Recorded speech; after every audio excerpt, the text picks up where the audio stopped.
माता पिता के बुढ़ापे का सहारा कौन है।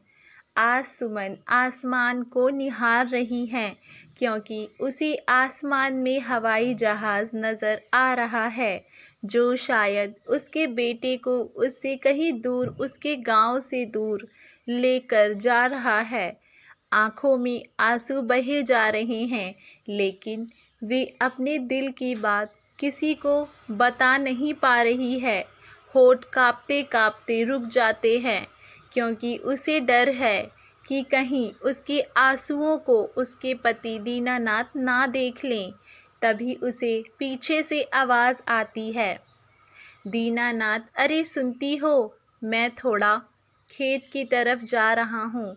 रामू काका ने मुझे कुछ सलाह के लिए बुलाया है। मैं जानता हूँ तुम्हारा मन बिल्कुल नहीं है कि तुम कोई काम करो, लेकिन मैं चाहता हूँ तुम खाना खा लो ताकि दवाई खा सको और सेहत का ध्यान रखा करो। प्यार से ऐसा बोलकर दीनानाथ चले जाते हैं और सुमन चुपचाप वहाँ रखे हुए पलंग पर बैठ जाती हैं। उसे याद आता है कि ये पलंग उसने रवि के लिए ही खरीदा था जब वे स्कूल में था और उसे सोने में दिक्कत होती थी। और आज वे दिन है जब रवि अपने परिवार के साथ कहीं दूर घर बसाने नौकरी ढूंढने जा चुका है। सुमन उठकर किचन की तरफ जा रही है कि उसी समय उसकी पड़ोसन सुनैना आ जाती है और पास आकर कहती है, क्या अब तक तुम रो ही रही हो? अरे उसे गए तो 2 दिन हो गए। अब वे अपने पति और बच्चों के साथ खुशी खुशी अपने घर में रह रहे होंगे और तुम यहाँ आंसू बहा रही हो। सुमन, बचपन से लेकर आज तक मैंने उसका ध्यान रखा।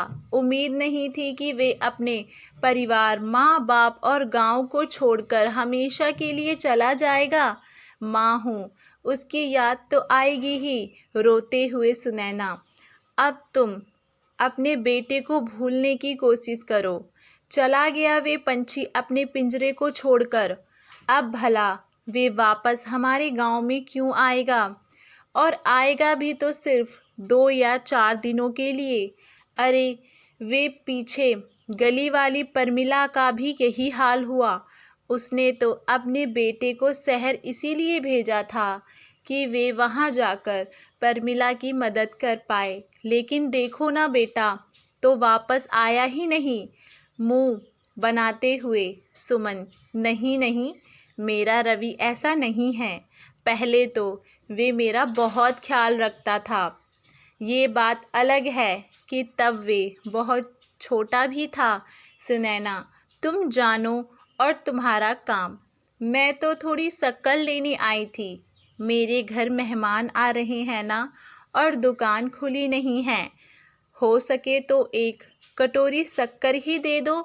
सुनैना तो वहाँ से चली गई, लेकिन उसकी बातें सुमन के दिल पर जहर सी लग रही थीं। उसे मन ही मन ये डर होने लगा कि कहीं सच में ऐसा ना हो जाए कि रवि वापस ही ना आए। धीरे धीरे 2 महीने बीतते गए। जब भी रवि का फ़ोन आता, सुमन दौड़कर पोस्ट ऑफिस पहुंच जाती है, जहां वे जी भर रवि से बात कर पाती। आज भी रवि का फ़ोन आया। रवि, कैसी हो माँ? तुम्हारी तबीयत कैसी है? सुमन, हाँ हाँ बेटा, मैं बिल्कुल ठीक हूँ। बस तेरी आवाज़ सुन लेती हूँ ना, दिल को सुकून मिल जाता है। ये बता, बहू और बच्चे कैसे हैं? रवि, सब कुछ अच्छा है माँ, और पता है तुम्हारी बहू ने बिल्कुल तुम्हारी तरह आलू के पराठे बनाए, जैसे तुम मुझे बनाकर खिलाया करती थी। बिल्कुल वही स्वाद। मुझे तो ऐसा लगा कि अब तो मैं इतना टेस्टी पराठा यहाँ खा पाऊँगा। सुमन, उदास होते हुए, चलो अच्छा है, अब तुझे मेरी याद नहीं आएगी। अब तुम सब यहाँ कब आओगे? रवि, माँ बार बार हमें आने के लिए मत बोला करो, क्योंकि अब हमारे पास टाइम नहीं है कि दिन भर दौड़कर आपके पास आ जाएं और आपकी सेवा करते रहें। यहाँ अपने बच्चों का एडमिशन भी करवाना है और मुझे अपनी नौकरी की वजह से समय भी नहीं मिलता। अब मैं फ़ोन रखता हूँ, जब समय मिलेगा तब करूँगा।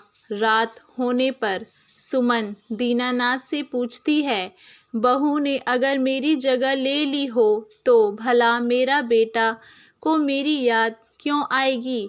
अब लगता है बुढ़ापा ऐसे ही बिताना होगा।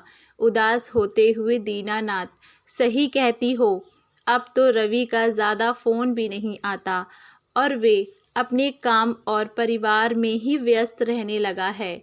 इसीलिए रवि को अपनी माँ और बाबूजी की बहुत याद आती है। लेकिन अगर वे अपनी पत्नी को बोलता तो उसे बुरा लग जाता। एक दिन अचानक रवि और उसकी पत्नी का झगड़ा होने लगा। रवि, तुमसे मैं नाश्ता बनाने के लिए कहता हूँ तो वे भी तुमसे नहीं होता। मेरी जो नौकरी थी वे भी छूट गई है। अब मैं नई नौकरी के बारे में सोच रहा हूँ। मैंने माँ से झूठ भी कह दिया कि तुमने बहुत अच्छा आलू का पराठा बनाया है। उसे कितना बुरा लग रहा होगा। रवि की पत्नी रश्मि, अगर तुमने ऐसा कहा है तो मैंने तो नहीं कहा था ना। मैंने अपने जीवन में आज तक आलू का पराठा नहीं बनाया है। मेरे पापा के यहाँ तो मैं बड़े ऐसो आराम से रहा करती थी। मुझे तो वहाँ किचन में जाने की ज़रूरत ही नहीं थी। लेकिन फिर भी मैंने तुमसे शादी की क्योंकि मुझे लगा कि तुम्हें मेरे लिए परफेक्ट हो। ताने मारते हुए रवि, अरे मैं तो अपने माँ बाप के बुढ़ापे का सहारा था, पर तुम्हारी वजह से मैंने अपना गांव छोड़ा और शहर में आकर नौकरी ढूंढने लगा। रश्मि, तुम बात बात पर मुझे ताना मत मारा करो। तुम खुद चाहते थे अपने माँ बाप को छोड़कर यहाँ आकर बस जाओ। अब तो रवि और रश्मि के झगड़े बढ़ते ही जा रहे थे। रवि घर में भी फ़ोन नहीं करता और अगर घर से माँ बाबूजी फ़ोन लगाते तो रवि काम का बहाना करके टाल देता। अब उसे भी अपने माँ बाप बोझ लगने लगे और वे सोचने लगा कि जल्दी से जल्द वे अपने लिए शहर में ही नया घर ले ले ताकि किसी प्रकार की दिक्कत ना हो। अब सुमन और दीनानाथ दुखी रहने लगे क्योंकि वे समझ गए थे उनका बेटा वापस नहीं आएगा और बुढ़ापे का सहारा नहीं बन पाएगा। एक दिन अचानक दीनानाथ जी को एक उपाय सूझा और उन्होंने खुश होकर सुमन को बुलाया। सुमन, क्या बात है जो आज इतना खुश हुए जा रहे हो? आश्चर्य से दीनानाथ जी, तुम्हें याद है हमारे घर के बगल में 4 कमरे हैं।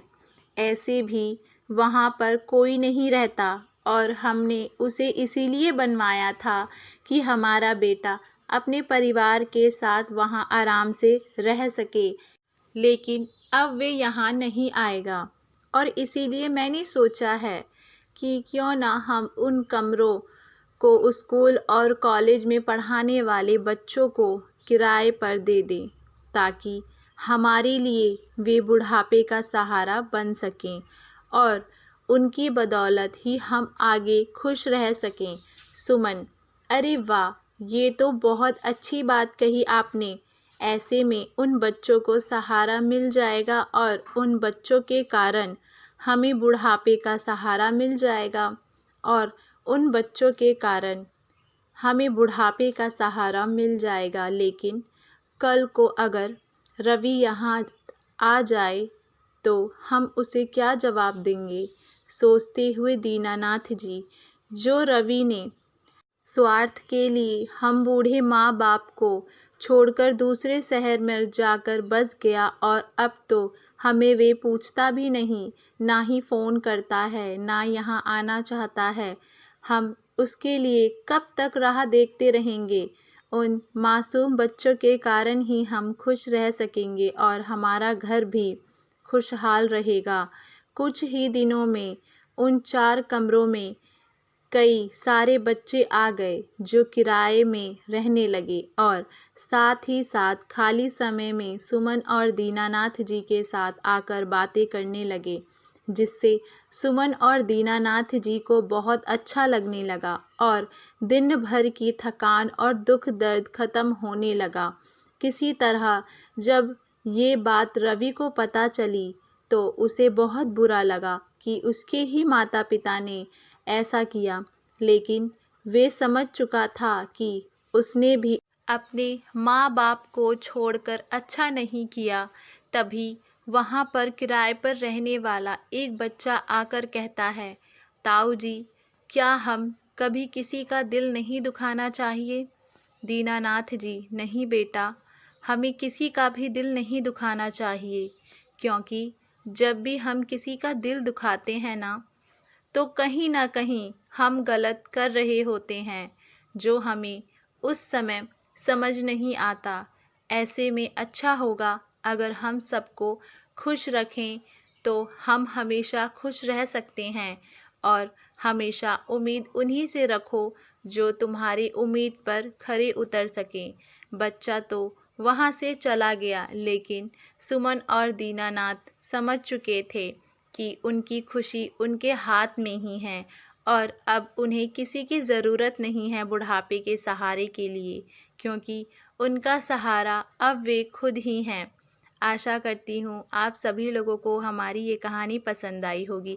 आप लोगों की इस कहानी को लेकर क्या राय है, हमें नीचे कमेंट बॉक्स में अपनी राय ज़रूर बताइएगा और हमारे चैनल वाणी वॉइस को लाइक, शेयर, सब्सक्राइब करना ना भूलें।